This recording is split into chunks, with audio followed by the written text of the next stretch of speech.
Hello, YouTube. In today's video, we are back with some Rotten Mango, more true crime today. We got a wild one. It's a very recent case. I think it's only from a month ago. Teen girl begs TikTok to find her mom's killer. Then she gets arrested for having killed both her parents. Some context, I actually do remember hearing a bit about this case. I didn't keep up to date with it. Like I didn't follow it too closely. But now what I believe happened, just from reading the title, it's gonna be another case of a murderer that tries to play like, oh, what the heck? I'm so shocked. What? You know what's gonna make me look really innocent? I'm gonna be the one that calls the police because they'll never suspect the one that calls people for help. So what she did, she begged TikTok, because by the way, this girl is a TikToker. She begged TikTok to help find the killer of her mom. The fans then reached out to the police, and then the police, when they did their investigation, found out it was just her. Like it was literally just her the whole time. That's my guess. That's my bet. So before we get into today's video, as you can see, I am streaming on Twitch right now. There's chat on the other side of the screen. Yeah, we make videos like this all the time. True crime, short films, Vocaloid. It's a lot of fun. So yeah, follow me on Twitch to join us for moments like this. And also make sure you follow me on Instagram and Twitter to stay updated on what I'm doing. I'm gonna shut up now. Bada bing, bada boom. There is a thing called a job side effect. For example, if you work in video editing, when you watch an action movie, you might not even be able to get into the action scenes where the entire town is blowing up, an alien swoops in from a UFO to kidnap children, because you are just so focused on how much every second of the special effects is costing the studio. You cannot see anything past it. That is what is commonly referred to as a job side effect. On Reddit, a few funeral directors have gathered to talk about their job side effect, which I will warn, it's very grim, it's morbid. I can see how funeral directors would not be able to function if they felt and reacted to death the same way a normal civilian does. So there would be no funeral homes if that were the case. It's natural to compartmentalize your job. And sometimes they've developed these very strange side effects because of them. One funeral director says on the forum, sometimes I find myself accidentally figuring out mixtures for living people or thinking about how well they would embalm.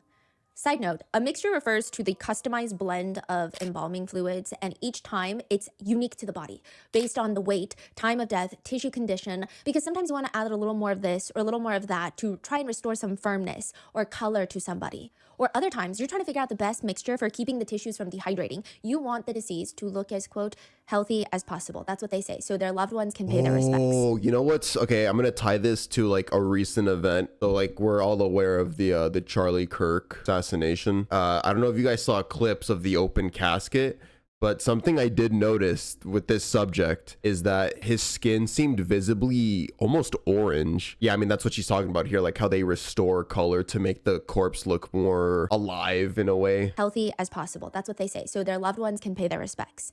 Side note, that includes putting Vaseline on eyelids, as that helps with making sure they don't look dry.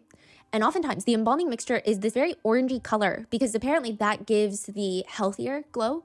That's how they're describing it. Someone else agrees, commenting, what I'm saying. Sometimes I decide how I would set people's features when I'm talking to them, and then I don't realize it. Embalmers have to set the features and arrange facial muscles into restful or natural expressions, and that's a big part of the job. And a very big side effect, a lot of the funeral directors are saying, honestly, it's not even the embalming process, which is, one of the more technical things. A big side effect is that you learn very specific ways to deal with human grief. And it's done in a way where you have to compartmentalize. Like, I know some people are gonna be like, oh my God, these funeral directors are so insensitive, but you would not be able to do this job and help these families if you felt every little pain that everybody felt. Yeah, on a daily, hourly basis. I mean, a lot of busy Yeah, funeral if you like never got used to dealing with dead people as a funeral worker, you'd be bad at the job, like just flat out. homes, they have at least one funeral a day. There's no way that you can sit there and really soak in all these feelings. That would be just too much emotional trauma. Like, you would never make it. Yeah. One funeral director online states, I mean, at the end of the day, though, it is a business. It's not a social service. It's a lot to coordinate. And you have to learn a lot of these small talk lingos. We like to call it a small dark wedding, because you pay for the production.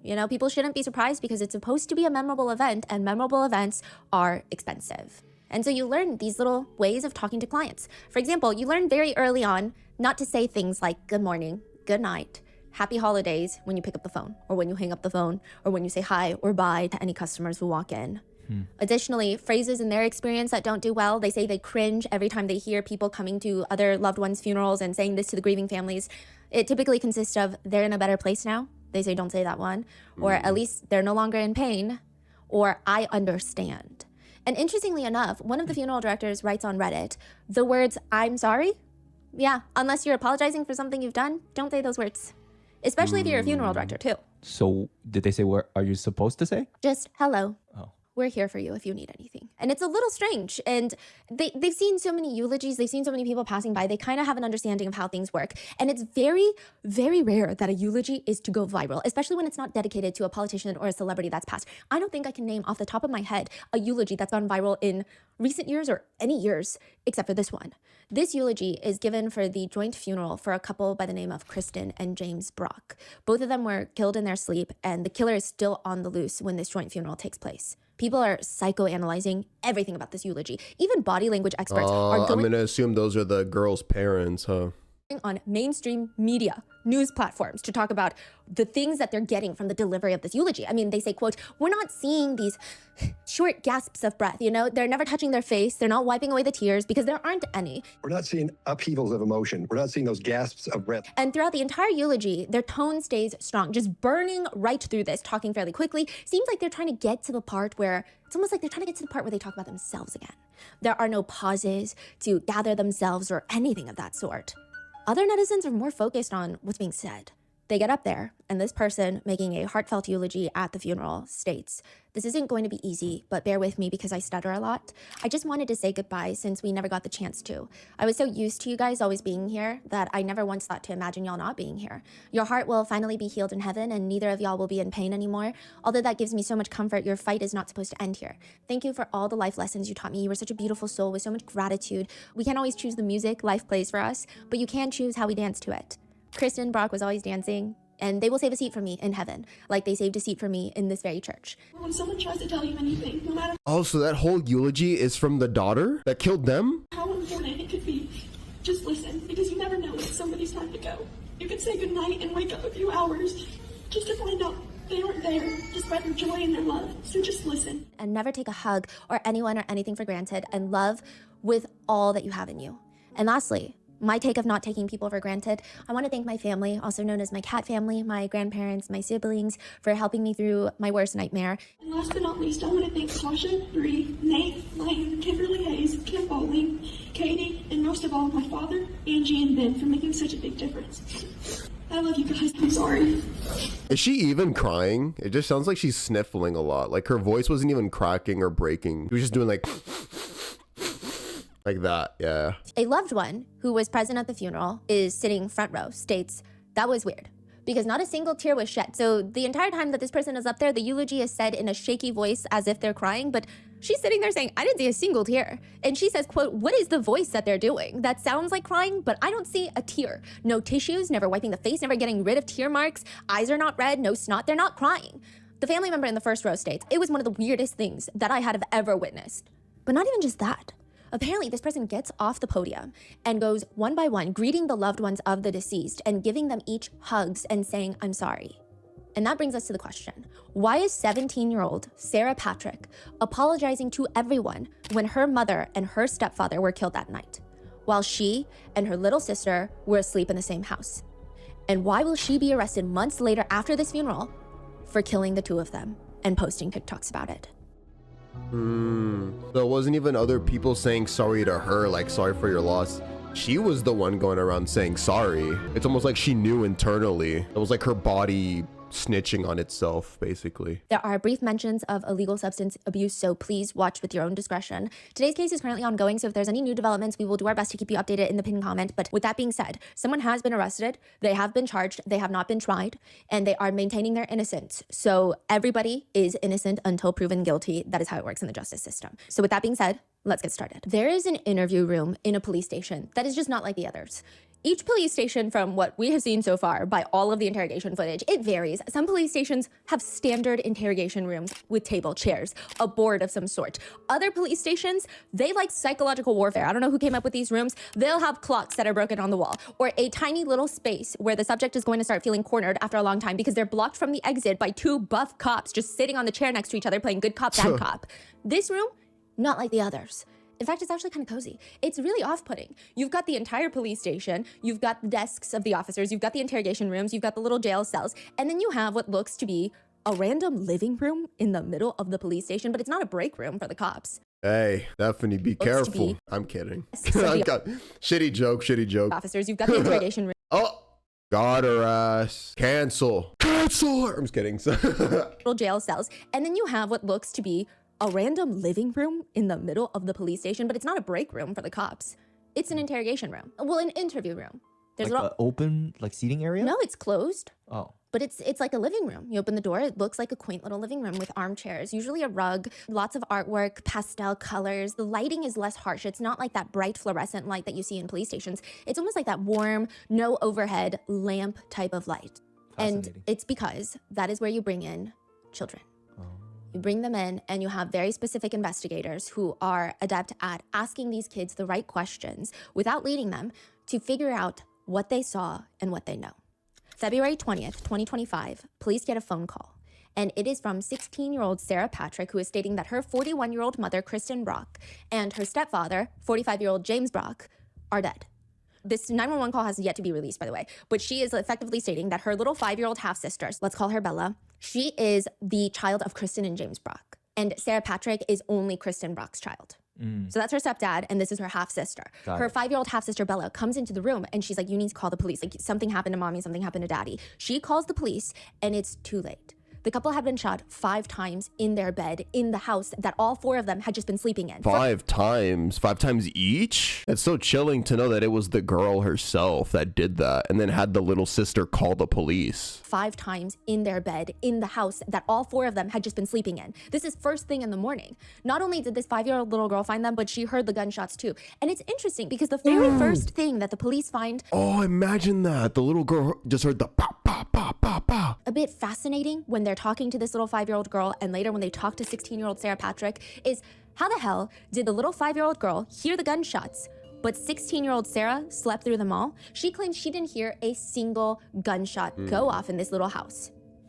Sussy. There are certain questions I think that you just can't really ask people. I mean, maybe you can if you're an investigator. I just feel like it's a thing that you learn as a kid. When you're a kid, you ask the first thing that pops up in your mind, and then your parents scold you, and you're like, you're not allowed to ask people that. You can't ask someone why their feet are smelly. Like, that's rude. Come sit down. There are lists of questions that technically feel harmless. It technically feels like you just want to know. For example, what percentage of your thoughts do you think are actually original versus recycled from things you've heard or read? It's like technically harmless, but it just feels kind of inappropriate. That feels a little like you're attacking me. Or if you had to assign a monetary value to an hour of your time based on what you actually accomplished, what would it be? Or do you think your face would look better or worse if it were perfectly symmetrical? My face is super asymmetrical. I'm gonna be so honest with y'all. Like, if y'all see me in real life, bro, this camera does me a lot of justice. Do you think your face would look better or worse if it were perfectly symmetrical? And then you have the list of typical ones. When are you due? Are you pregnant? Have you gained weight? Do you still have a thing against smiling more frequently? Are you really gonna eat all of that? Those are things that you're technically not supposed to ask, even if you genuinely have a curiosity that means no malice. Like, you're not coming from a bad place. And there are a lot of questions that people apparently wanted to ask Sarah Patrick on TikTok. Sarah Patrick reaches out to a TikToker by the name of Allegedly Reportedly, and she DMs her asking her to, quote, search up the Brock case. It's kind of a straightforward, contextless, maybe even cryptic message. Allegedly Reportedly responds to her, and Sarah keeps messaging her, giving her more information about the case. Kristen and James Brock, they're my parents, and out of nowhere, a random Thursday night in February, someone came in my house with me and my 5-year-old sister, shot my parents, brutally leaving them for me and my little sister to wake up to. Well, what technically it was hell? Wednesday night because I found them on Thursday morning on February 20th. Just dropping all that on them. What the and my little hell? sister to wake up to. Well, technically it was a Wednesday night because I found them on Thursday morning on February 20th, 2025. Allegedly Reportedly responds to her, telling her, I am so sorry. I cannot imagine. I will absolutely research and cover their case. Please take care of you always. She makes a video on it, and Sarah comments, thank you for spreading awareness. Sarah's very active in the comment section, which makes sense, but one person writes, this is a random netizen. From an investigative standpoint, it would seem that it was someone who knew them, hoping for answers and swift justice. Sarah likes the comment and responds, most definitely was, since they knew the house. She's saying, yeah, I mean, whoever did this to my mom and my stepdad, they knew them because they knew the layout of the house. They knew where they were sleeping. So yeah, I agree with you, commenter. Like, they knew my parents. At this point, nothing is particularly making you question anything of any sort. There's no, ooh, I probably shouldn't be thinking this question, or even let alone asking it in the comment section. At face value, at this point, everything seems normal, even on Sarah's dad's Facebook account. So it gets a little bit confusing, but this is Sarah's biological dad. He and Kristen Brock, one of the deceased, shared 2 children together, Sarah being one of them. They've been long divorced. That is why Kristen has now married James, Sarah's stepdad. So he's even posting like anything will help. Please keep sharing this case because we need to find the killer or killers. They're still out there. To which someone comments, I still can't believe no clues, no prints, feet, hair, anything. I mean, by this point, months have passed. The funeral has passed. Months have gone by. No arrests have been made. The police have been pretty tight-lipped about everything. Sarah is on TikTok reaching out to true crime content creators because she's like, no one is talking about the case and the police are not going to get tips if no one even knows that this happened. I live in a small town in Georgia, like 45 minutes west of Atlanta. I don't know what to do. No one's talking about it. Sarah takes her dad's Facebook account to comment back. It's Sarah, by the way. I know it's hard to believe it, and there's got to be something. Hopefully the police are just not telling us anything for our own sake. It seems like she's very involved online of being the push of getting this case out there, which again seems very natural. Kristen's father has come out to say. So Okay, so she's like overcompensating, right? this is the mom's dad, the deceased dad. This is Sarah's maternal grandpa. He says, this is just so horrendous. You just can't imagine someone would come in and just take the life of 2 good people. And I want answers. What's going on? And clearly the cops, It's like she's really trying her best to show like, hey, look, guys, look, like I'm the one leading this search for a cause, for a reason as to why this murder happened. So yeah, there's no way it's me. There's no way it was me who did it. and I want answers. What's going on? And clearly the cops, they want answers too. I mean, it's not the most common occurrence that a police officer will attend a funeral that's associated with a case that they're working on. It's not unheard of. Usually it happens when you're dealing with organized crime. A lot of former like mob bosses, organized crime families, they've had a lot of undercover law enforcement show up at funerals of people that are involved in the enterprise, if you will, to study the network, the food chain. Sometimes undercover investigators will show up to victims' funerals if the killer hasn't been caught yet. But it's not protocol. It's not necessarily required, but it does happen. And they're watching just for anything strange. They're also lurking on social media, trying to see if anything feels off. Clearly, Sarah's biological dad, the ex-husband, a usual first person of interest, biological father of 2 of Kristen's kids, contentious divorce battle, custody battle. He writes on Facebook, it's not fair. It's When not. did he write this? This Years is like ago? a month after. Oh, so this is the stepdad? Did I hear that right? Contentious divorce battle, custody battle. Divorce battle. Oh, no, this is the maternal dad, the paternal dad, right? No, yeah, that's the biological father. Yeah. Biological father of 2 of Kristen's kids, contentious divorce battle, custody battle. He writes on Facebook, it's not fair. It's When not. did he write this? This Years is like a ago? month after Oh, the okay. murders. It's not fair that they're not here. It's not fair for the kids. It's not fair for the families. I'm sick of waiting for answers. I can't wait for them to catch the assholes that did this. Please excuse my language, but I'm angry. He posts a blurry sonogram photo where he writes, exactly 17 years ago, it was the happiest news. Me and Kristen received the happiest news of our lives. And it says February 21st, 2028. And that was a sonogram of baby Sarah Patrick. And he's saying almost exactly 17 years from the date that this sonogram, the doctor's appointment happened, she was murdered. And that was like the best day of my life and the worst day of my life. He's saying she was taken away the exact same day. I was just going through the baby pictures and noticed this. And other than that, it doesn't appear that he was acting suspiciously or strangely after the murders. The police kind of rule him out. However, they do notice that something odd occurs at the funeral from a recording of a eulogy given by Sarah Patrick, Oh. the daughter of Kristen and the stepdaughter of James. The eulogy itself starts off, well, I don't want to say typical, but it's like what you would have Oh, Sarah okay. states. I thought Stephanie was about to say like she was making TikToks throughout the funeral. I thought that's what that clip was. This clip. Could you imagine? Like, what if she was outside filming thirst traps right before her eulogy? However, they do notice that something odd occurs at the funeral from a recording of a eulogy given by Sarah Patrick, the daughter of Kristen and the stepdaughter of James. The eulogy itself starts off, well, I don't want to say typical, but it's like what you expect. Sarah states, for those of you who don't know me, my name is Sarah and I'm Kristen Brock's daughter and James Brock's stepdaughter. Although there's nothing we can do to bring them back, we still have control over how we treat people with us today. Therefore, when someone tries to tell you anything, no matter how important it could be, just listen, because you never know when it's somebody's time to go.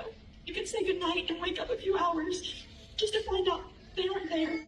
There's some interesting parts to the eulogy, like when she states, as for my mother, everything we went through does not define what kind of person or what kind of mother you were. You were a beautiful, kind soul with so much gratitude.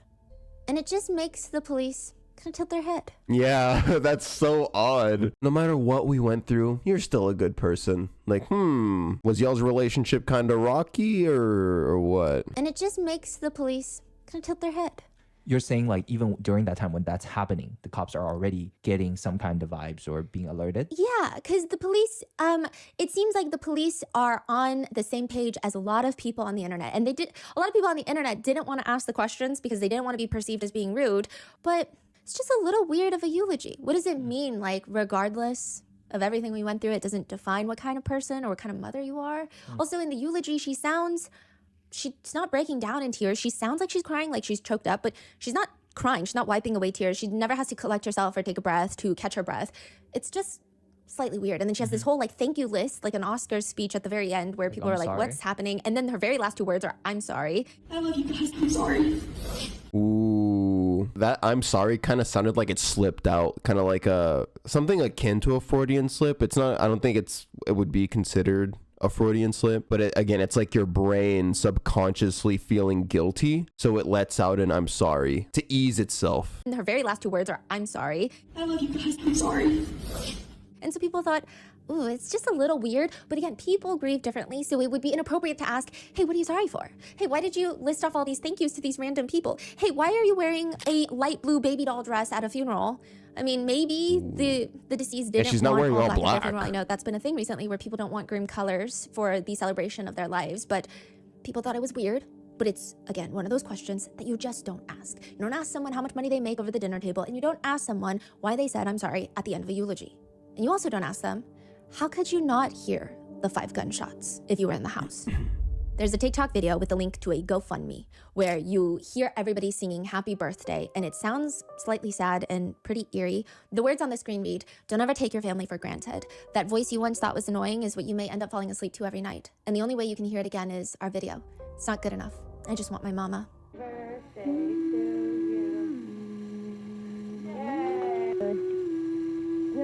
And it's Sarah Grace posting collage photos of memories with The girl posted that?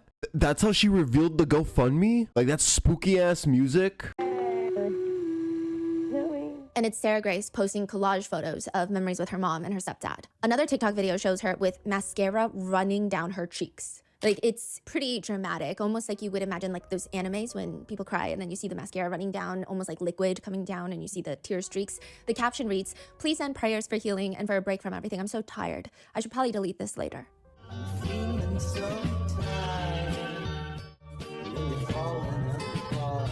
And because a lot of people who found Sarah Grace through allegedly, reportedly, or through some of these TikTok accounts that are reporting on her parents' case, they want to ask, but they also don't want to ask. And a lot of people wrote this in hindsight. They're like, hey, when this was all going down on TikTok and she was actively posting TikToks, I really wanted to ask, why are you filming yourself crying? But I didn't because I felt like that was rude to ask like the grieving daughter of someone who was murdered, but it just felt weird. Another one is her crying in a dark room with very puffy eyes. And the words on the screen are, what do you mean I can't call my mom? And then another one that says, I sleep. Something about this one specifically doesn't sit right with me. What do you mean I can't call my mom? I know people can grieve kind of unhinged because that's like just how they cope. This one's like, I don't know. And then another one that says, I sleep so I can see you. Or another caption that reads, but at nighttime, when there's nothing to do and the house is empty, I always think about how much I needed them. And it's just collage photos of her typically crying, or there's one of her just like hugging her mom's old t-shirt. And it always has a trending audio with these like slideshow words of the collage involved. Or she uses the trend.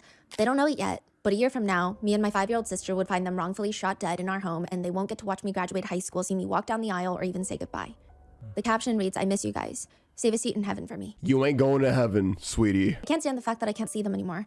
This sucks more than anything possible. I feel like I'm in a horror movie that never ends, and on top of everything, I still have no answers. I'm so confused on how someone could have done this, and even more confused on why that. Why? Just why? How could they?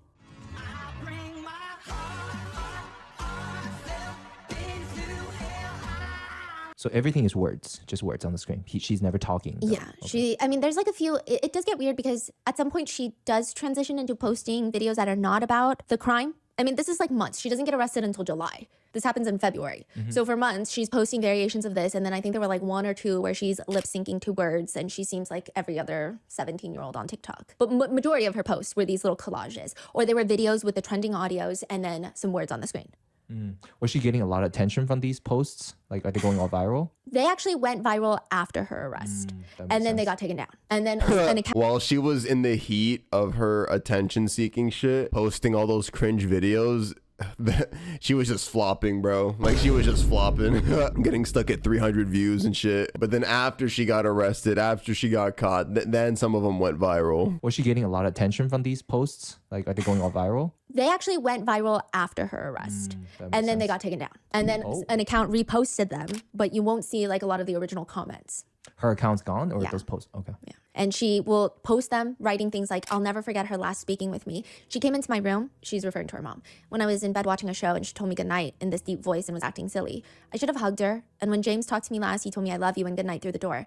It tears me apart that I didn't open that door and give him a hug. I need my mom more than ever now, and I know that I can't get closure because nothing will bring them back. If you know something, please speak up and help me and my family heal. It hits me when I see my 5-year-old sister crying for her mommy and daddy. I'm sick of waiting for answers. I can't wait for them to catch the assholes who did this. A classic. I can't wait for them to catch the bad guy, because no way it was me. See how I'm asking the question? The person who asked the question, it couldn't have been me. So yeah, bring them to justice. It was me. One of the TikToks that she posts, this is the one where a lot of people wanted to ask a question, but they said that they didn't want to ask the question because they didn't want to be perceived as insensitive or rude, or they didn't want to make it seem like, but it was a genuine question that I think a lot of people had. The first picture of the slideshow is her posing in a mirror selfie. She's wearing sweatpants, a cropped corset looking shirt. She's got maybe like half of her midriff out. It's not like particularly salacious. I'm not trying to be like, oh my gosh, she was so scandalous. I think she dresses like anybody else on TikTok, but it's of her posing in front of the mirror. She's got all of her makeup on and she looks like she's about to go out. The words on the picture read, "You're just thinking it's a small thing that happened." So this is another trend. It's like you write this and then you show all the things that happened and it's not a small thing that happened. It actually has like catastrophic consequences in your life. It's like a canon event.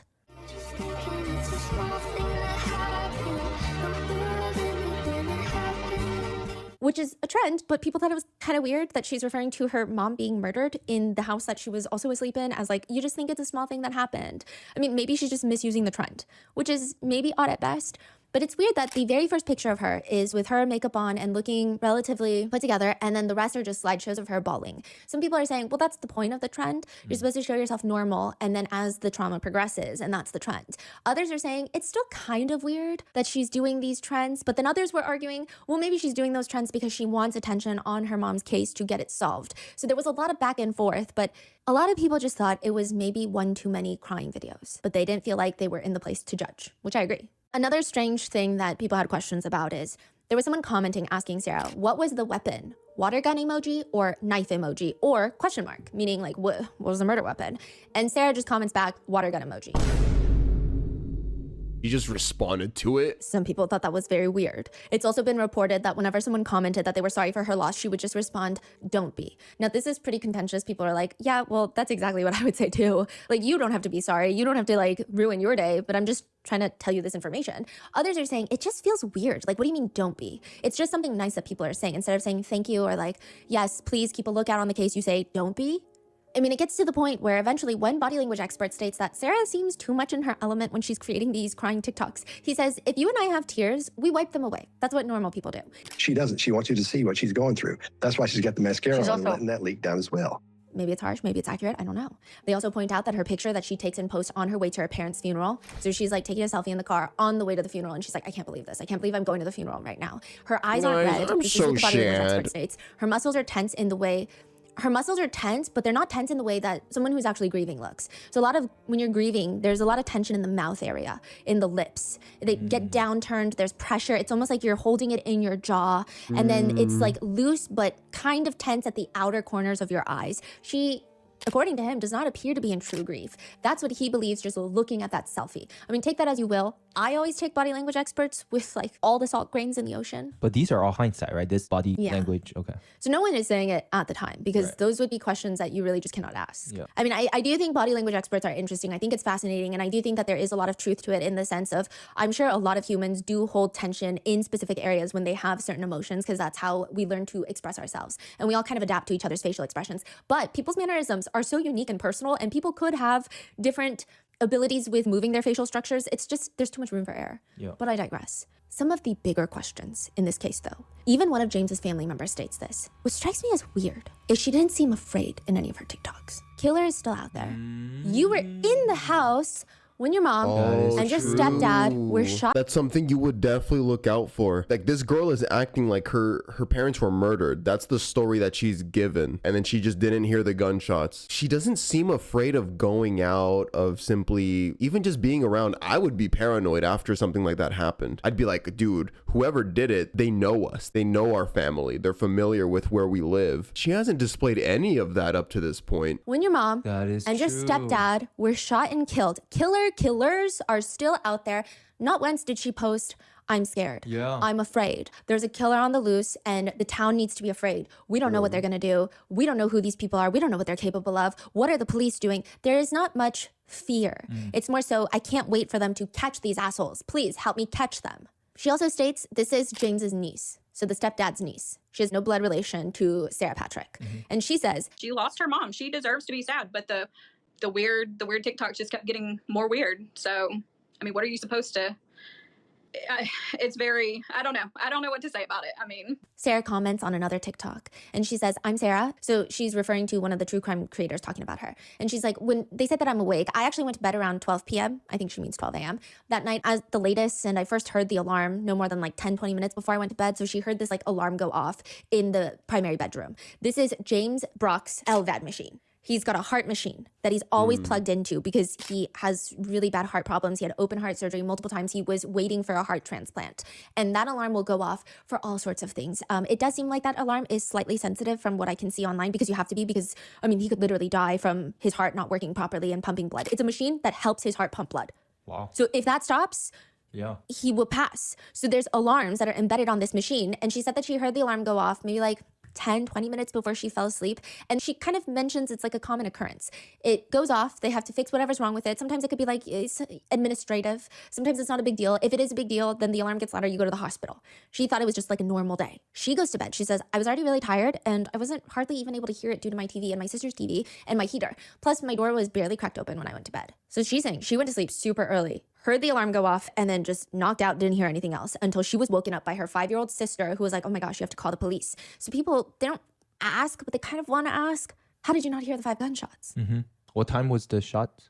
We don't know. Okay. What time was she woken up? This was like 8 in the morning, 7 in the wow. morning. Okay. Now, what's interesting is that these LVAD machines, I was looking into it, and the initial alarm that goes off is at around 85 decibels, which to put that into perspective, it's like a very loud garbage disposal in operation if you've got like watermelon rinds in there. Eat a watermelon, put it in the garbage disposal, turn it on, it's like that whirring sound. Or it sounds like a lawnmower from several feet away, like those handheld lawnmowers. Or it's louder pretty than a loud. normal conversation. Maybe screaming, but it's not like a blaring siren. It's not like the fire alarm in an apartment complex is going off on a Saturday morning. It's not that loud. If you're in the same room, it would be impossible to sleep through it. It will wake up deep sleepers. That's the whole point. It's loud and at a frequency that it will cause ringing in the ears if you're listening to it for prolonged periods in the same room. It's uncomfortable because that's the whole point. If you hear it go off from maybe a room away, it's probably comparable to a typical TV volume when you're inside the room. So let's say you're sitting in the room and you're watching TV. It's going to sound that same volume when the alarm goes off in the next room.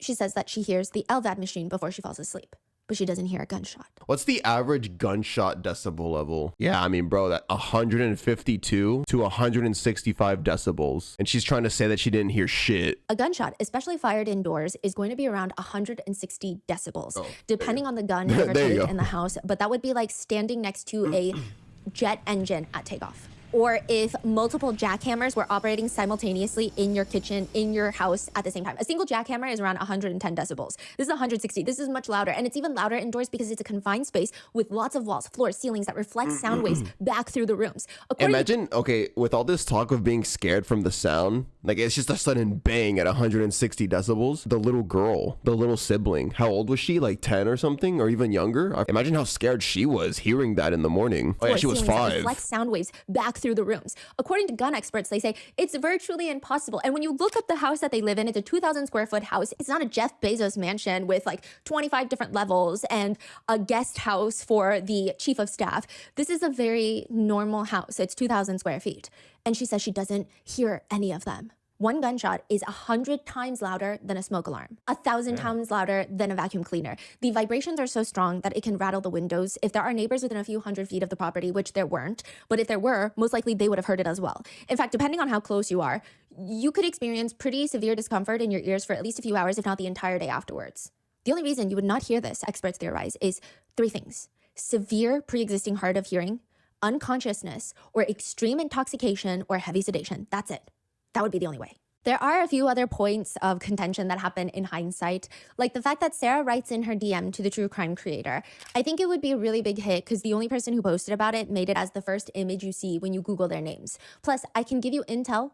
I can't give you anything that could break the case. That's what the cops say. Sarah is reaching out to this true crime creator, again, trying to appear as like, oh, there's no way this girl is the killer. I mean, she's here asking me for help and shit. I think it would be a really big hit because the only people who posted about it made it as the first image you see when you Google their names. Plus, I can give you intel. I just can't give you anything that could break the case. A lot of people feel like, there's a lot of debates on the wording of this. I would say that majority of netizens think it's crazy. It seems like she wants to get TikTok famous. She's trying to tell everyone it's going to be a big case. It's going to be a big hit. It's going to go viral. We're going to be on trending. It's going to be a big hit. And it just seems weird to be the daughter of someone who was found brutally murdered in the same house. However, on the flip side, I feel like I mean, because I get a lot of emails of people that are requesting that we cover the case and the Rotten Mango team goes through it. And I think that sometimes people are trying to throw out anything to get your attention. And whether they think you're chasing views or whether they think that you're doing this or that, it maybe is like, here's an incentive for you to talk about it. Like, just here's everything I can think of for you to talk about it. I can give you like special information that nobody else has. Like, you're probably gonna get views. Like, it could be a desperate attempt to get people to talk about it because she wants the case solved. That's been a very big debate from what I can see. And I'd be interested to know your thoughts. Other points of contention are the fact that even at the funeral, she is wearing a light blue dress that some people felt was not appropriate. To be fair, it doesn't seem like everybody was adhering to this like black only rule, but one comment reads, "It looks like she purposely chose a dress that makes her appear younger and innocent." I will say the dress is it's like a baby doll dress. And those are trending again. So I don't know if it just happens to be on par with the trend. Either way, I mean, to be wearing a trendy outfit, it's not appropriate. It's just, she's not wearing black to something as serious as your parents' funeral. Like, why are you trying to look so cute? Why are you trying to look trendy? I don't know if it was more psychological than that. If she wants to appear younger, I'm not entirely sure. Maybe it's because she knew she was going to like appear in videos and that she was going to be on TikTok. So she was like in her head, like, oh gosh, I got to be cute. I got to be. These kinds of thoughts wouldn't cross your head if you actually had lost your parents through like a genuine reason. In July of 2025, the sheriff's office in Carroll County, Georgia, held a press conference. Today, we can confirm that an arrest has been made in a case. Kristen Brock's 17-year-old daughter, Sarah Grace Patrick, has been taken into custody and charged with 2 counts of murder and 2 counts of aggravated assault in connection with the deaths of her mother and her stepfather. The Carrollton Police Department are being quite vague, which is normal for the police. But like, let me tell you, when I say this case is very vague, it's so vague. They keep referencing the idea that they have a mountain of evidence. We don't know anything about said mountain of evidence. Sarah did not confess. Sarah was not even arrested. Her family is a little particular about the wording of this, but a lot of news media reports are saying that she turned herself in, which almost has an insinuation of guilt attached to it. Like, she turned herself in, she's saying, hey, I did it, I want to confess, I'm coming to the police myself. Her dad is saying that's not at all what happened. We followed the rules. The police were like, hey, we're just gonna create warrants for your arrest. So unless you come here tomorrow in the morning, we're gonna bring the marshal's office to you. We're bringing the U.S. Marshals to you to arrest you, and it's going to be a big whole thing. So he's saying it's not that Sarah turned herself in. She was told, like, you got to come in, and she was just following the rules. I think that they're very particular about one insinuates guilt. Got it. So that's the dad, right? Yes, the biological dad. Right. And so is he supporting Sarah, or? He thinks that Sarah is completely innocent. He states that the investigators conducted a 4-hour interrogation of Sarah, which he states that he didn't even approve of. He said that the investigators kept asking him, like, hey, do what you need to do. If you need to go out, get a phone call. If you need to go out, get a drink. If you need to go out, take a smoke, go be my guest. So he goes out, he takes a smoke break, comes back in, and the officers are interrogating his minor child without him being present, which he says is crazy. But he lets the conversation continue for about 4 hours because they kept saying that Sarah was giving a witness impact statement. So they were pretending to be very friendly until that 4-hour mark hits. And he says that they just start slamming down photos, crime scene photos of Kristen and James with gunshot wounds laying in their bed. At the end of it, they started throwing pictures of her parents at us, her stepdad and her mom, deceased with gunshot wounds. That were taken by crime scene techs when they came to the scene. So I stopped the interview and told them that we were not going to talk no more, and they let us go. I asked them if they were arresting her, and they said no. 2 hours later, we get a call saying I have to turn her in by 10 o'clock in the morning or else they would send out the U.S. Marshals. What the? says- Okay, from the dad's perspective, that is crazy. That's a crazy escalation. The cops leave. It was already bizarre because they were slamming down pictures of the two victims with gunshot wounds, very graphic. And then they leave, and then two hours later, turn your daughter in. Holy shit. He says he's upset because they just followed the rules. Sarah did not turn herself in. A lot of people actually support Sarah. And I would say a lot of people that know Sarah support Sarah. However, the growing number of people that either call into question her motive or call into question her culpability in its entirety, it's growing online. Every day, the Facebook page is growing. It's a private Facebook page. I stand with Sarah Grace Patrick. Every day there's more threads on Reddit. Every day there's more comments on TikTok that seem to be like, well, I don't know. Maybe she's not guilty. It's very interesting. A family friend of Sarah's says her father walked in with his daughter in that police station, not knowing what lied ahead for his child. She never confessed to anything. She was working with detectives to find the people who murdered her mom and stepdad. She trusted them because that is who she is. And all these people talking about her apology at the funeral service, saying, I'm sorry at the end, as an admission of guilt, as some sort of confession. That was very normal for Sarah. She would apologize over everything, even if it wasn't her fault. Sarah's dad says in an interview, You can sneeze on my daughter and she'll tell you, I'm sorry. You know, she says I'm sorry to everything, not just to the eulogy, you know? Really, I mean, you can step on her toe and she'll tell you she's sorry she was in the way. That's just the type of girl she is. Others also comment when she was probably saying, I'm sorry to James Brock's family. Some people are saying maybe she didn't mean it as like, I'm sorry that I killed him, but more so like, I'm sorry that you're going through a loss. Because we don't see any reports that she was saying it to people that were related to her mom. So maybe it would, I don't know if that changes things, if she was going to everyone that knew her mom and was like, hey, I'm sorry. Because that would be a little strange of, no, we should be saying that to you if anyone's saying it. But perhaps she was saying it to James Brock's family because she just felt sorry for their loss. I don't know. It's a little unclear with that one. I don't think saying I'm sorry is an admission of guilt. The investigator on the case later tells a reporter, it seemed odd. It was more like a speech. And at the end she said, I'm sorry. Was that I'm sorry because I may have done this? Or is it I'm sorry because I was upset during this eulogy? We may never know. But they said that it did raise alarms. A close family friend argues though, I have known Sarah and her family since Sarah was in middle school. She and my daughter are best friends. She is very much just a child. I mean, no one online knows her background, her story, and what she's gone through. A lot of people think that Kristen and James Brock were not great parents to Sarah Grace Patrick, and that Sarah Patrick probably had a very rough upbringing. If you go through Kristen Brock's Facebook page, you'll see that Kristen's dad, so this is Sarah's maternal grandfather, is standing by her also, stating, if they had something concrete, they would have arrested her a whole lot sooner. And that has been a big point of contention. Again, the police keep saying they have a mountain of evidence. And this is not me advocating, stating that I believe someone is innocent or not innocent. I don't know what the police have. Wait, so it took them 5 months to arrest her? People think that is a lengthy amount of time. I will say that Carroll County, Georgia is a very small county. I don't know how many people are on their police force. I don't know if they have the facilities to process a lot of information and evidence quickly. I do know that the GBI, the Georgia Bureau of Investigations, was also working on this case. And they are somewhat a little bit faster, I would think, than a small department like Carroll County.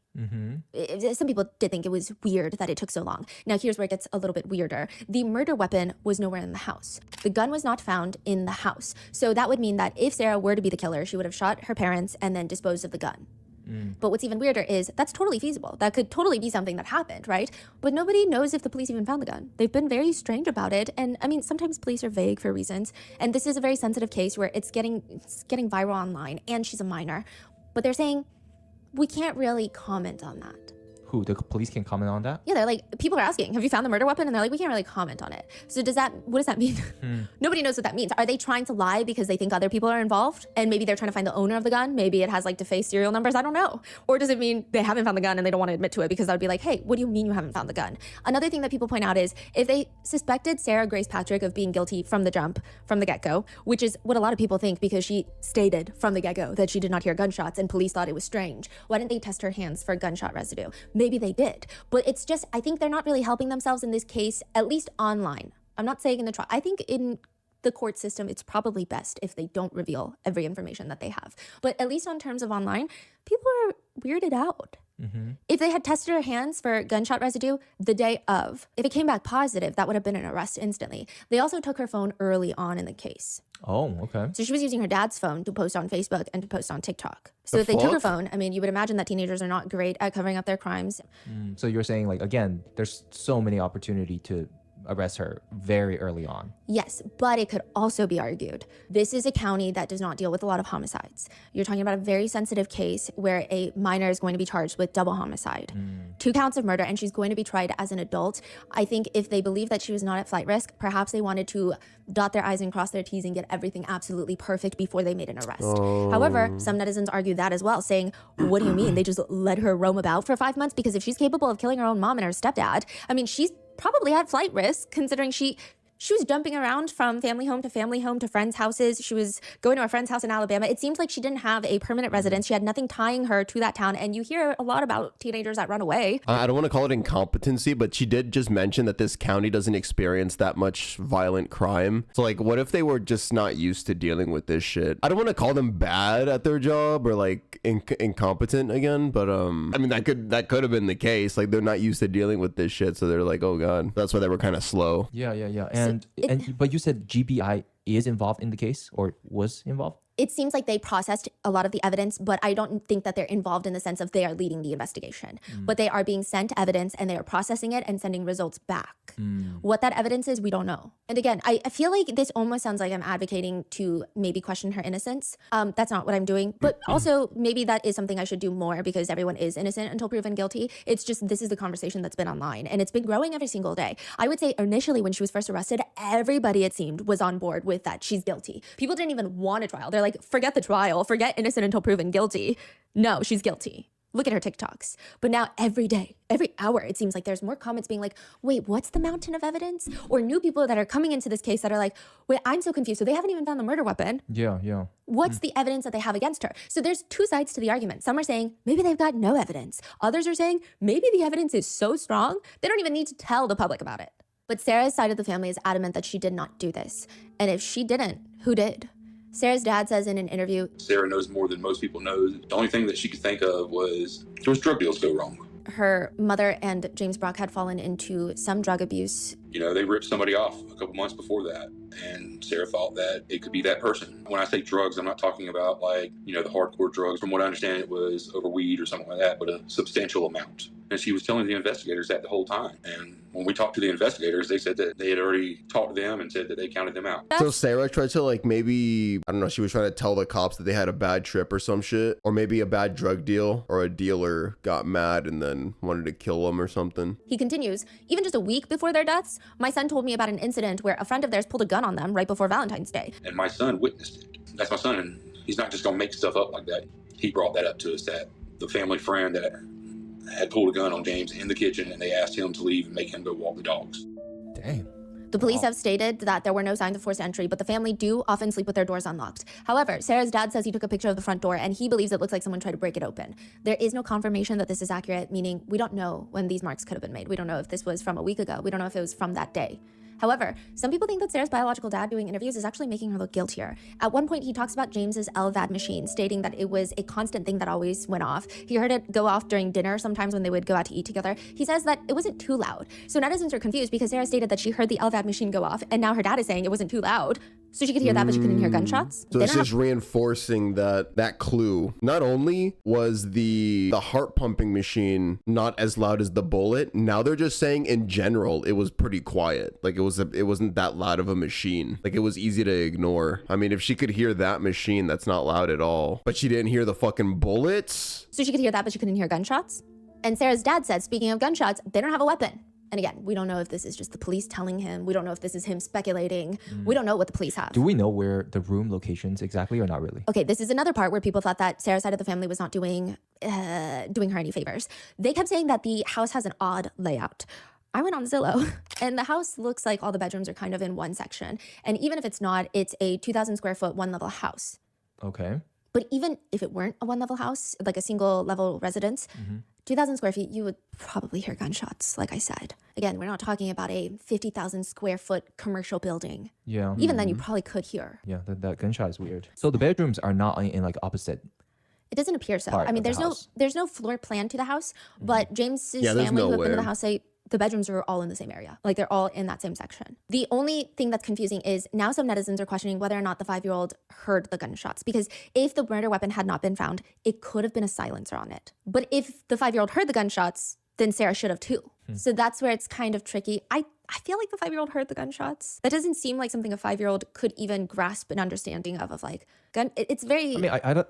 I mean, gunshots are loud, but is it possible that someone can sleep through that? Is what I'm trying to imagine. Experts are saying either A, the 5-year-old did not hear gunshots and maybe heard something else that startled her awake, and there was a silencer on the gun, or B, Sarah is lying because there's no way, unless she was drugged, unless she wasn't in the house, Got it. that she did not hear those gunshots. I see. So the experts are saying you are 100% will be woken up. Yes. Most people are like, come on. Got it. There's no way. Got it. Yeah. Unless there was a silencer. So the dad is saying, they don't have a weapon. There has been no weapon found. I mean, they searched that property for days and days and there was no weapon found. Again, we don't know if this is true. Some netizens feel sympathy for the dad. They say, I definitely understand why he's in denial. However, we need to learn to hold our children accountable.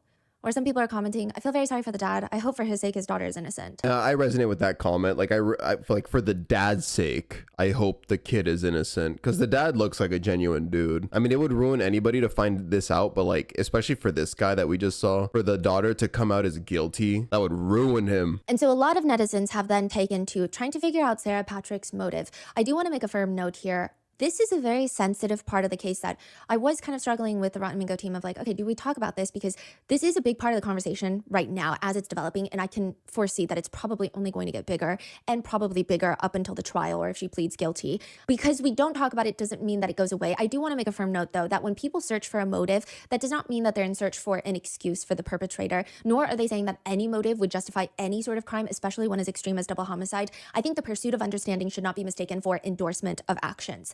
I think a lot of people sometimes confuse explanation as justification and want to make sense of. I fucking hate that whenever like you try to like understand why something happens and you try to explain it, and then some low IQ fuck is like, dude, are you justifying it? Like, no, I'm not fucking justifying it. I'm just trying to understand the mind of the killer or the perpetrator. There is a quote that I get drawn to for cases like this, which is the examined crime is not the excused crime, rather it's the one less likely to be repeated.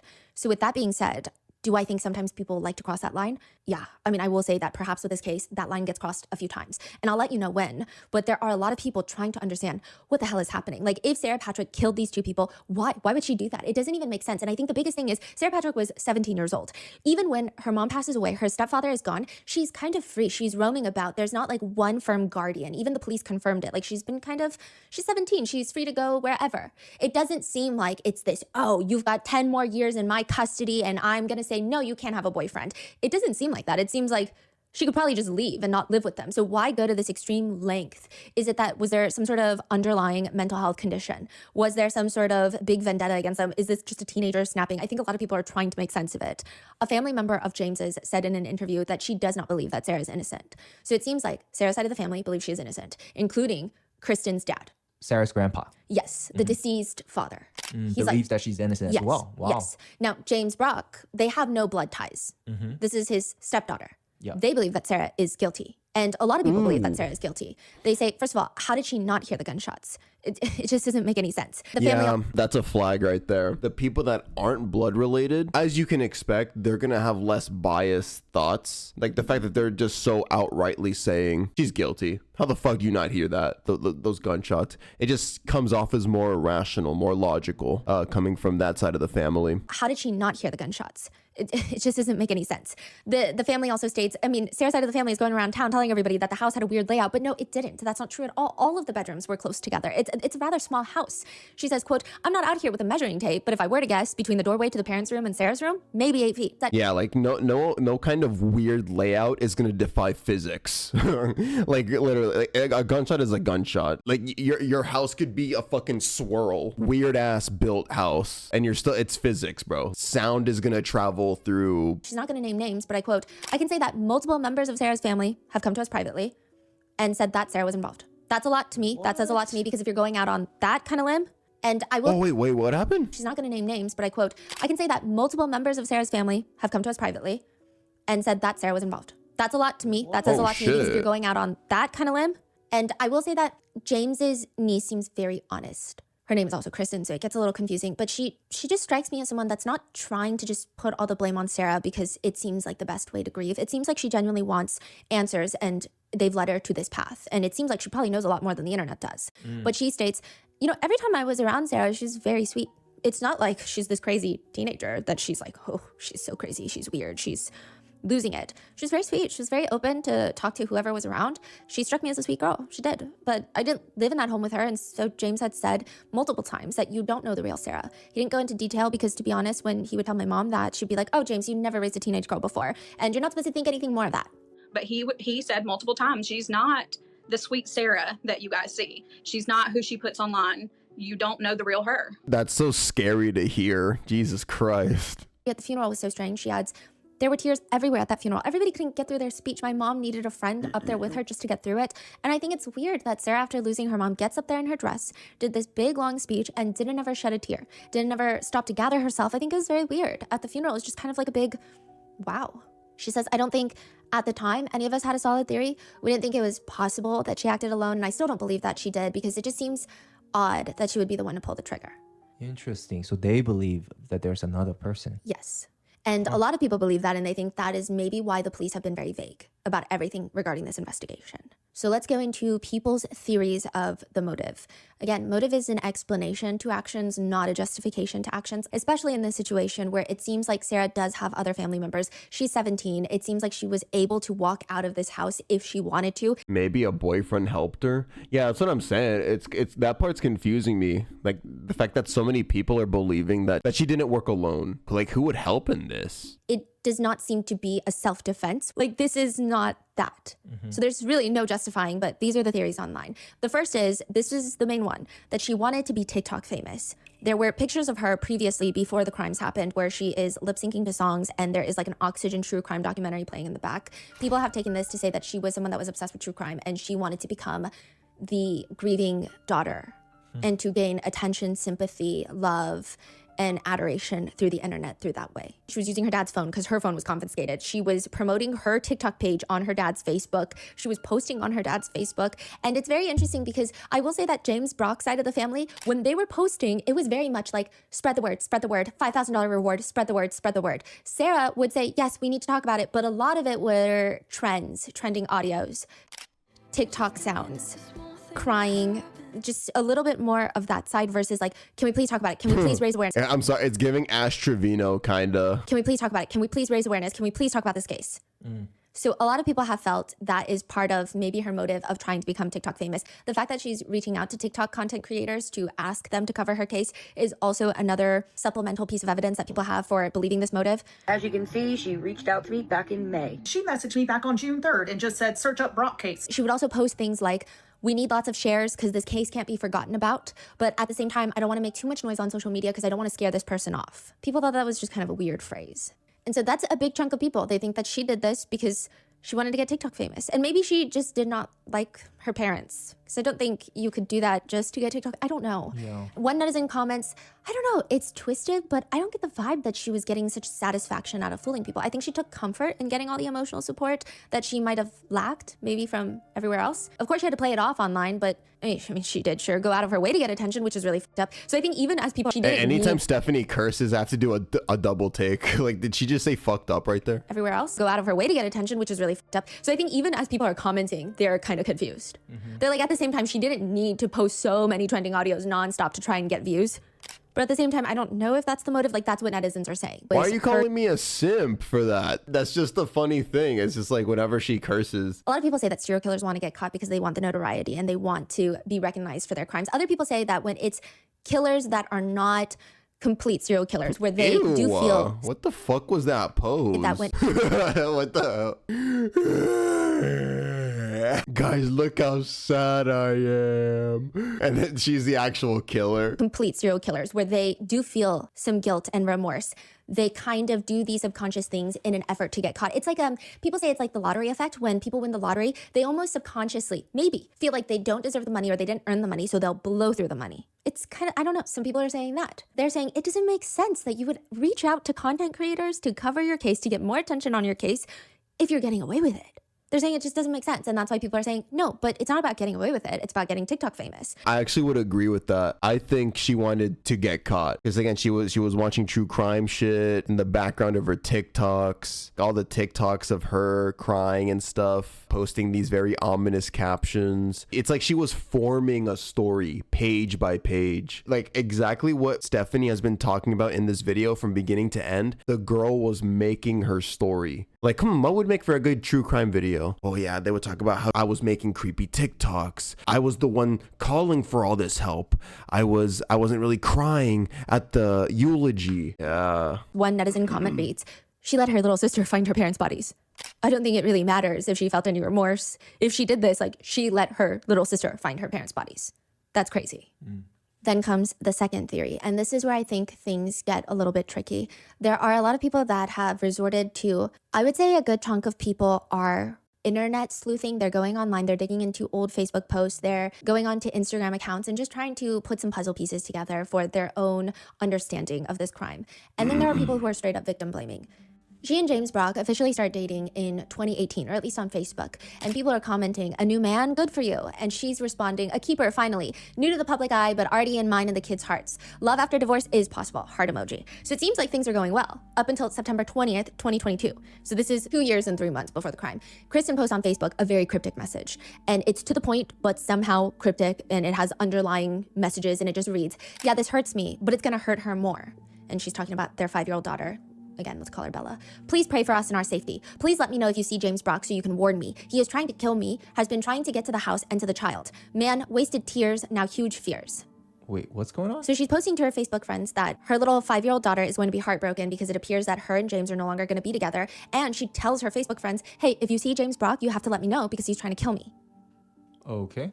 So on that post, one netizen comments, and this is new, they're saying, "Sad, this is learned behavior. There's a lot more to this story, and I hope it's all put out there." So there's this argument of, can these posts be used with online discourse to talk about maybe why Sarah Patrick committed these crimes, or is it too soon because nothing has been confirmed, although these are from Kristen Brock's Facebook page? I will say, I do think that a lot of the attention is more so on Kristen Brock because that is Sarah Grace's biological mom. And she does have a lot of Facebook posts talking about her relationship with James. And it seems like a lot of, she was also arrested for child cruelty. We're going to get there. But it seems like she was, from a lot of people's accounts, she was sometimes a little volatile. Even from these posts where she is talking about James trying to kill her, James is very calm anytime he interacts with her on Facebook. And she accuses him of trying to kill her. She accuses him of completely leaving the kid, never calling. Hey, Amori, thank you so much for the sub. Their 5-year-old of trying to kill her. She accuses him of completely leaving the kid, never calling their 5-year-old, not being a dad that's around, missing all of her birthdays, and doing like sleeping with her best friend. And every time James responds to these Facebook posts, he's very calm and he's saying, "Hey, can you please stop lying about me? Can you just tell everyone that you're the one that had my phone cut off and that's why I can't call her goodnight?" People have been using Kristen Brock's Facebook post to try and get people to understand maybe why Sarah Patrick committed these crimes, saying, "This is not a healthy home life." We don't know what else was going on inside the home, but it probably is not the best environment for children. If she's posting that her partner, her child's stepfather, and the father of a little toddler is trying to kill her on Facebook, it seems very tumultuous. Like, if that's really what you would think, then you should go to the police. You should do these things to protect your children if that's truly what you believe is going to happen. I think that initially when people heard about this case, there was such a strong rhetoric of this is a spoiled teenage brat who's obsessed with looking a certain way and using TikTok filters and being TikTok famous. She's a narcissistic sociopath. Like, these are the words that people were using to describe her. And I think the minute that some of this came onto Reddit and came onto people's attention, I think because the wording was so strong against Sarah Grace, people started pushing back even harder, saying like, well, maybe she's not narcissistic. Maybe her home life was horrendous. But one netizen comments, "Here we go with the excuses. She's a cold-blooded killer with no emotions who left her parents dead and allowed her baby sister to find them." To which someone comments back, "But there was abuse in the home, so stop assuming she's just a killer." With another person commenting, "That never gives anyone an excuse to take someone else's life. But just from doing some scrolling, you can tell this girl had a hard home life for quite some years."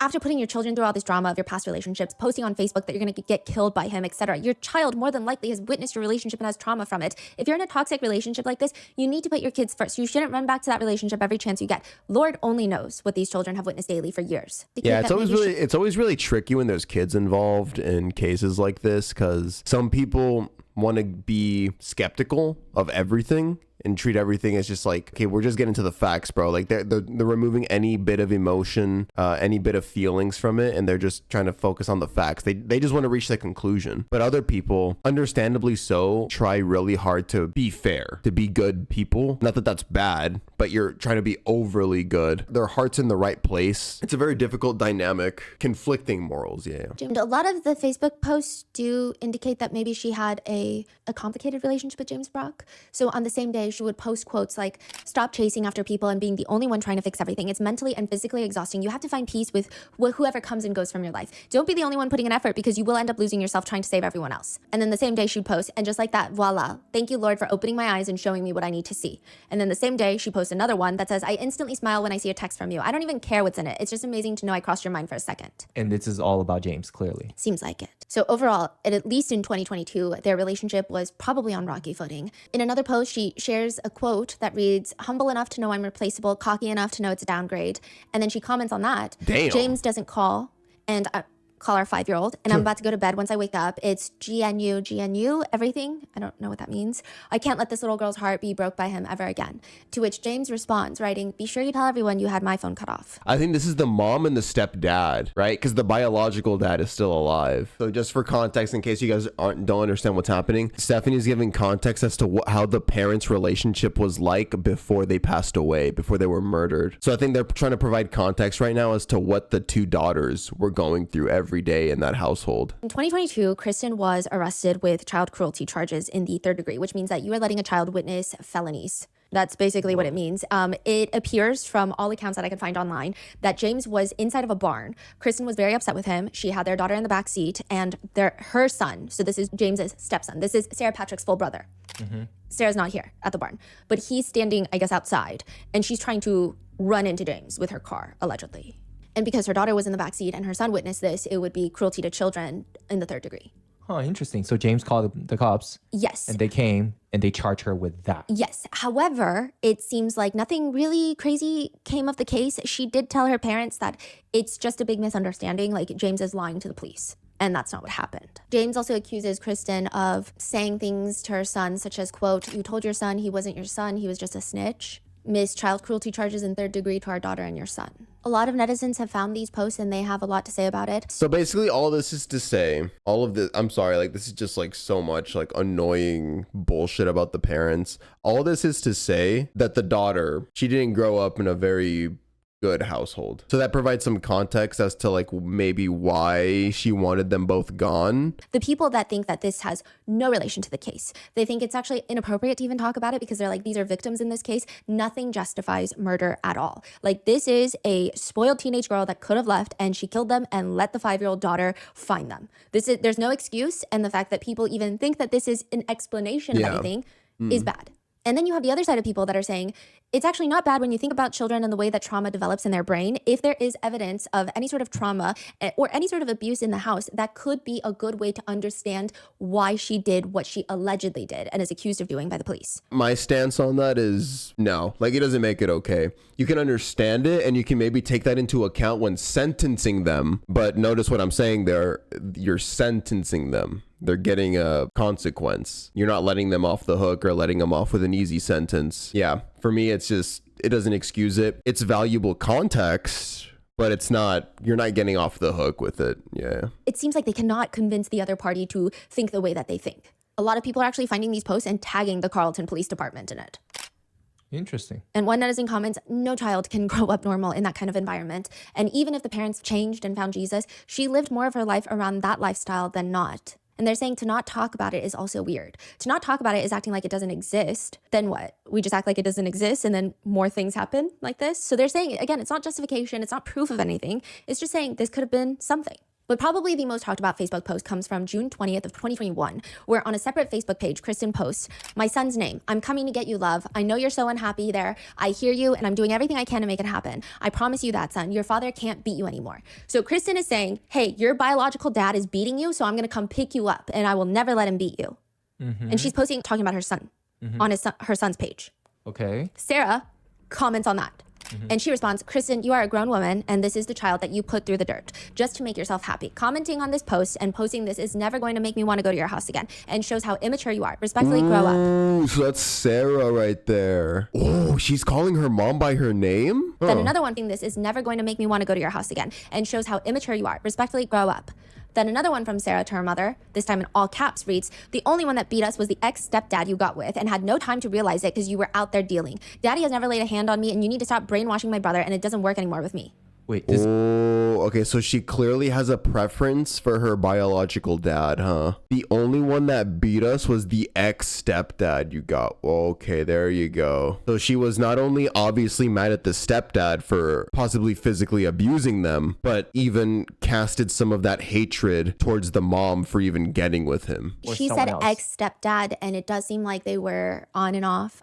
A lot of netizens believe that she's referring to James. It doesn't appear that there are any other yes, that would have been referred to as ex-stepdad. And she was 13, yeah, so she's less likely to lie. It's not proof of anything. And I think I mean, he's not here to defend himself. She didn't even name him by name. We don't even know if she's talking about James Brock. Right. But it just shows that she does have a very contentious relationship with her mother, at least at this point.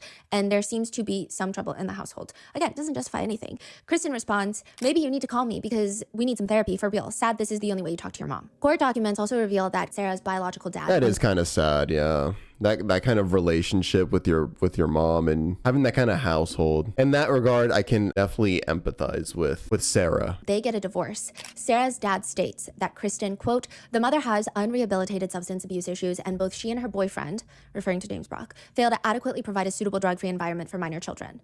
Sarah's biological dad is accusing Kristen of exposing the children to weed and meth. The motion in the custody battle court docs allege that Kristen would let her friends come over when they were high on meth. And the filing includes this allegation, quote, as a result of the mother's drug usage and the mother's boyfriend disciplining the minor son with a belt that left a visible injury, the Department of Family and Children's Services got involved. He claims that DFACS, which is like CPS in Georgia, gets involved, but the couple quietly moves from one county to another without alerting DFACS. So then DFACS, they just kind of give up on the case because their workload is too high.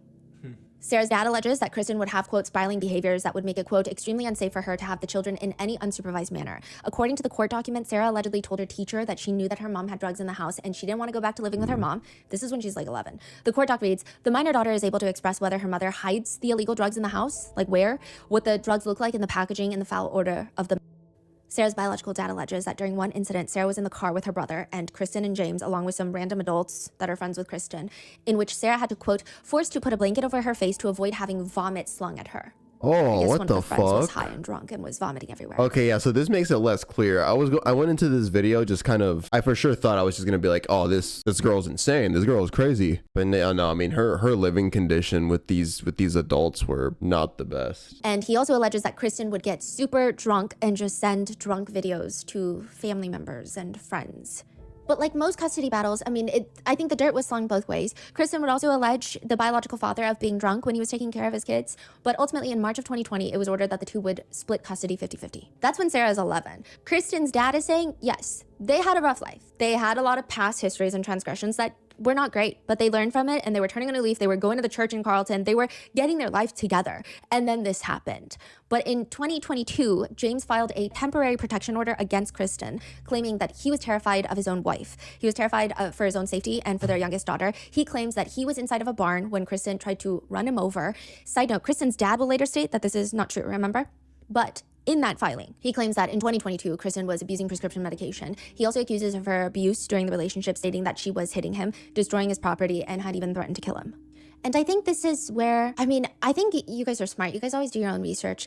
If you were to go out there and start Googling this case, these are the types of discourse that you would come across. And I feel like you would come to your own conclusion. But I think it's very interesting of the question of, are these things that should be in the discourse of these types of conversations around this case? 1000% yes. All of this context matters when forming an opinion, and especially for the judge when they're ruling on a sentencing. Yeah. For example, James's family, they don't really think so. They say everybody has a past. It's not every day that your posts from Facebook get brought up for the world to see from 5 years ago, 8 years ago. It doesn't matter. That's not a normal thing that happens. Everyone has fights on the internet or whatever. But as far as the case goes, that has nothing to do with the case as far as we're concerned, because we're confident that the investigators have looked at every avenue. They know their past, they know everything.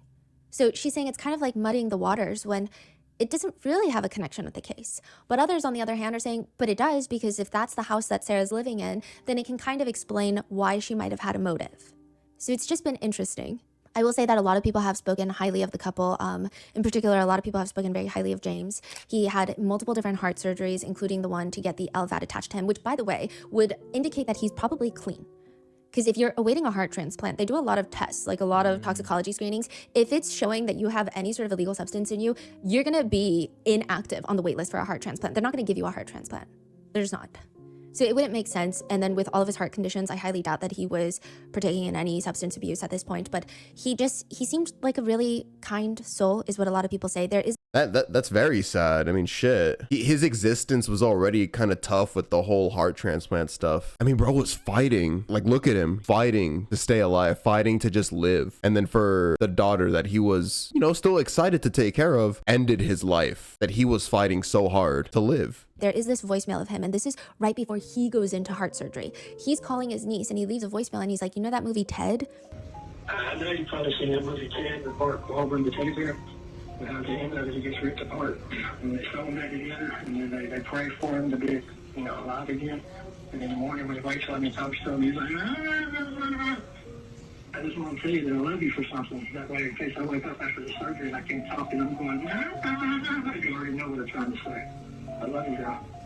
And he's like... So he's like making light of oh, that's cute. He's like making light of the situation. As he was about to go into surgery, he's about to undertake a very scary surgery. And he's over here trying to give words of affirmation to somebody else when he could probably really use those words. One netizen comment reads, the history does matter. Murder is never okay, but sometimes history does matter. Which brings me to where I do think people are maybe crossing the line. I think up until this point, the arrest, the child cruelty charges, I feel like those are things that people are having some appropriate discussions about. One of the trickier things about this case is there is a photo that is circulating on the internet. And if you just Google this case, go on one Reddit forum, you're probably going to click a few links and get there. And it is of James at the hospital where he is taking a family picture with all of them. And he has his hand around Sarah Patrick's waist. And it appears, we don't know, but it appears that it's resting near her bottom, like near her butt. Like his hand is resting on her butt. This could be a photoshopped image. This could be, I mean, it's not like 100% verified. Wait, why are we pointing that out? Oh, do you think there's malicious intent behind that? They think he's grooming her? Maybe it was just like a poorly timed picture. Maybe he didn't mean to do that. Even the hand is kind of like, he's kind of in like a weird position. Like his hand's doing weird shit. Like maybe he's just reaching around. Like that was him like feeling around. Like where the fuck is my hand even about to land right now? Oh, that's her butt. And like maybe after the picture was taken, maybe he was gonna adjust it higher. Cause like, hey, look, he's not even paying attention. He's looking down. It seems a little accidental. Let's see what Stephanie says. Is resting on her butt. This could be a photoshopped image. This could be, I mean, it's not like 100% verified. It's not. And also, I think people have very polarizing views about this picture. When some people first look at this picture, they say, nope, I'm done. I think there's abuse in that house. And you cannot convince me otherwise. And then there are other people that say, we know nothing. In fact, this is such a reach. So some people who are saying this is a reach says, look clearly, this is Emory Hospital in Atlanta. He's in hospital socks. He's in a wheelchair. He probably is drugged out of his mind on sedatives. He's probably gone through surgery. He's taken a picture, put his arms around his family. He probably doesn't even know what his hand is resting on. Yeah. See, that's what I think. Say what you will about the context of the household and the supposed drug use that was going on. This picture alone, you're reaching, I think, in my opinion. Like this, he's not thinking right now. He's just taking a picture. Like this picture isolated from everything else. And probably on so much sedatives that he can't even be creepy. Like your brain just can't do that in that type of situation. So they're saying like it's actually a disgusting reach for people to post this picture and act like there's something sinister going on in this house and talking about him as if he's some sexually abusive stepfather without having any evidence. In fact, one of Sarah's family friends stated that Sarah told her straight up that there was no sexual abuse. Like he would never.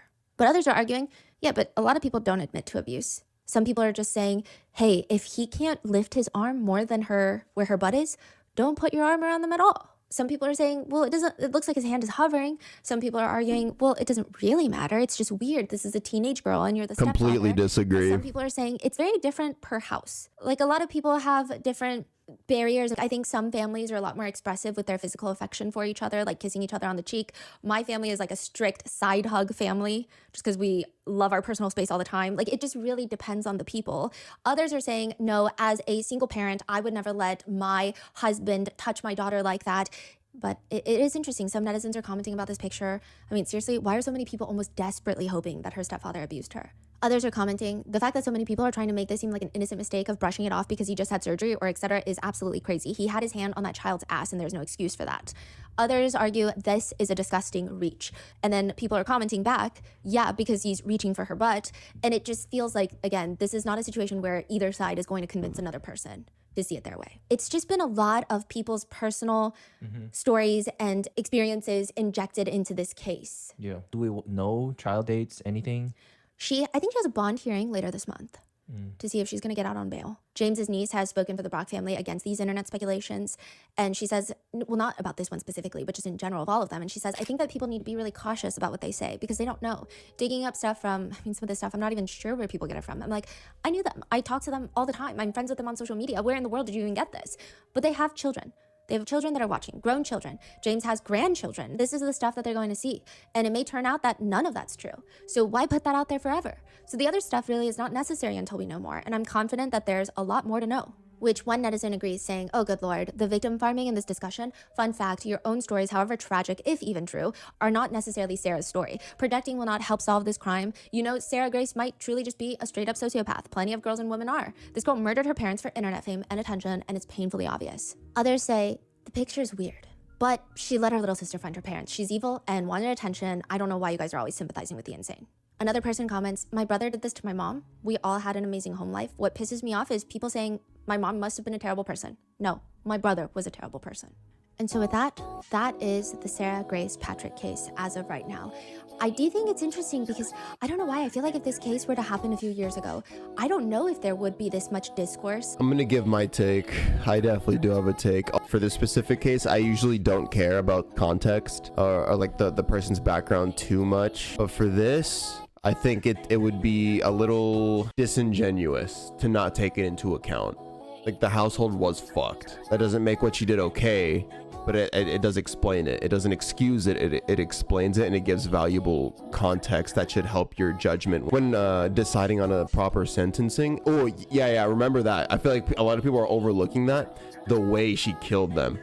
It's multiple gunshots. It wasn't just like it wasn't a stabbing. It wasn't a poisoning. It wasn't it was in their sleep in the morning.